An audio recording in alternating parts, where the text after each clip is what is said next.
மக்களே, நான் உங்களுடைய அப்துல் பாய். எப்படி இருக்கு மக்களே? நல்லா இருக்கீங்களா? இன்றைக்கி நம்ம பார்க்க போகிறது சாம்பாருக்கு நம்ம வந்துட்டு எப்படி தடக்கா சொல்கிறது பார்க்க போகிறோம். தடக்கா சாம்பாருக்கு வந்துட்டு நம்ம இந்த எண்ணெயில் வந்துட்டு கருவேப்பிலை, ஒரே ஒரு சின்னதான ஒரு வெங்காயம், காஞ்ச மிளகாய், பூண்டு, கருவேப்பிலை, கடுகு, ஜீரகம் இதெல்லாம் வந்துட்டு நம்ம சாம்பாருக்கு தேவையானக்குள்ளது கடைசியாக நம்ம சேர்க்கிறது வந்துட்டு தடக்கான்னு சொல்லுவோம். வாங்க இன்றைக்கி பார்க்கலாம். தேவையானக்குள்ள எண்ணெய் வந்துட்டு நம்ம இதில் வந்து போட்டாயிடுச்சு. இதுவே போதும், இதுக்கு மேலே நமக்கு தேவைகள் இல்லை. இப்போ நம்ம சேர்க்க போகிறது வந்துட்டு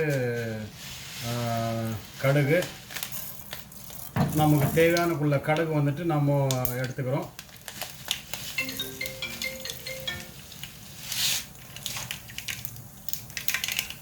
இப்போ வந்துட்டு நாம் ஜீரகம், தேவையானக்குள்ள ஜீரகம் வந்துட்டு கொஞ்சமாக ஒரு அரை ஸ்பூனுக்குள்ள ஜீரகம் நம்ம ஆட் பண்ணிக்கிறோம். கடுகும் ஆட் பண்ணியாச்சு. இப்போ நம்ம இதில் வந்துட்டு போட போகிறது வந்துட்டு பூண்டு,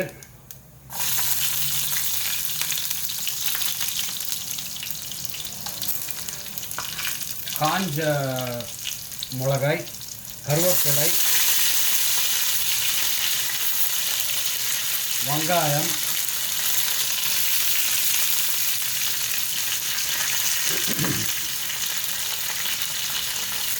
நல்லபடியாக கொஞ்சம் வதங்கின பிறகு ப்ரௌன் ஆன பிறகு நாம் வந்துட்டு சாம்பாரில் வந்துட்டு சேர்க்க போகிறோம். நம்மளுடைய முறைகள் வந்துட்டு இது எப்படி வந்துட்டு சாம்பாரில் ருசியாக ஒரு டேஸ்ட் வேணும்னு சொன்னோம்னாக்கா அது இந்த மாதிரி தேவையானக்குள்ளது ஐட்டங்கள் நான் வந்துட்டு சேர்த்தது இதே மாதிரி வந்துட்டு நம்ம சேர்த்து கொள்ளணும்.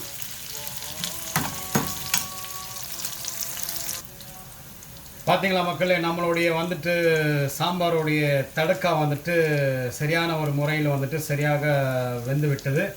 இப்போ நம்ம இதில் வந்துட்டு சேர்க்க போகிறது வந்துட்டு சாம்பாருடைய தண்ணி.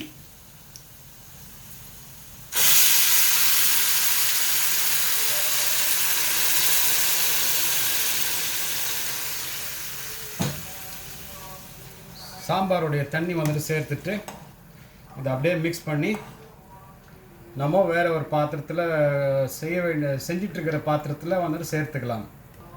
நம்மளுடைய சாம்பார் பாத்திரத்தில் வந்துட்டு முள்ளங்கி, முருங்கைக்காய் போட்டு வச்ச சாம்பார் நம்ம இதுக்குள்ளார வந்துட்டு இதுவும் ஆட் பண்ணிக்கலாம்.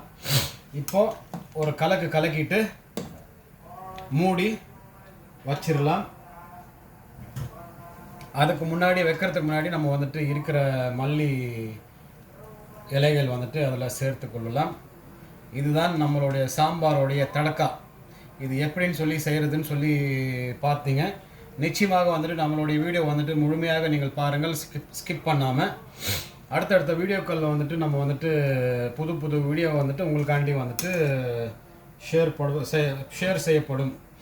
சரிங்களா மக்களே, நாம் வந்துட்டு வேறு ஒரு வீடியோவில் கூடி சீக்கிரமாக சந்திக்கலாம். இப்போதைக்கு இடைவேளைக்கு பிறகு